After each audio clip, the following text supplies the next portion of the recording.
Today's iVoters video is brought to you by the number 269.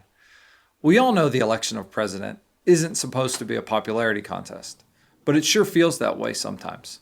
Political consultants create campaigns filled with endless gimmicks and negative commercials.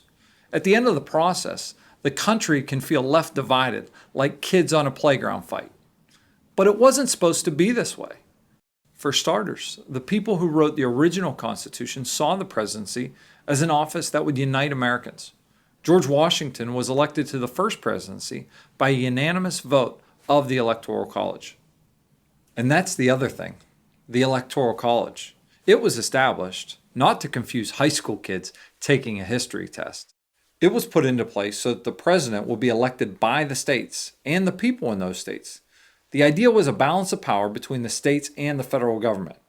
So every state gets a number of electoral votes and the states pick the president. Today they do that by the votes of the people in those states. There are 538 electoral votes spread throughout the 50 states and the District of Columbia. It takes 270 electoral votes to win the presidency. But what if no one gets to 270? What if 3 people split the votes? Or what if 2 people tie, 269 to 269. Here is a map of the Electoral College votes for 2016 courtesy of 270towin.com. Here is a map of swing state projections by NBC News courtesy of 270towin. Those lighter states on the map show states that are too close to call so far in 2016. Here is a map of what could happen if those states split out in very predictable trends between the 2 major campaigns for the White House. The outcome of this map shows just how possible a tie of 269 to 269 could be in the electoral count for 2016. And then what happens? According to the Constitution, the U.S. House of Representatives then takes over, and they break the tie between the 2 candidates. But here's the catch that most people don't know. Each state gets 1 vote.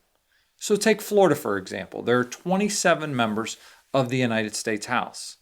They would vote for president, and whoever wins inside that delegation would be Florida's 1 vote for the presidency.